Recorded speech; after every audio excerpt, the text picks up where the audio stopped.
30 दिवसाचा प्लॉट आहे. नर्सरी जिथून रोपं आणले त्यांचं मत होतं की हा प्लॉट सक्सेस होणार नाही, परंतु मी ॲग्रोज क्रॉप सायन्सची औषधं NPK, ॲग्रोमोनास, ह्युमिग्रो हे 3 औषधाचा वापर केलेला आहे.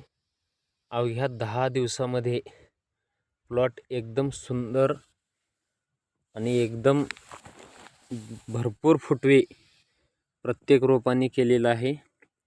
फार सुंदर रिझल्ट आहे. तरी सर्व शेतकऱ्यांनी हे औषध वापरल्यानंतर तुम्हाला खात्री होईल आणि तुम्ही बाकीचे औषधं वापरण्याचं 100% बंद कराल, ही मी तुम्हाला गॅरंटी देतो.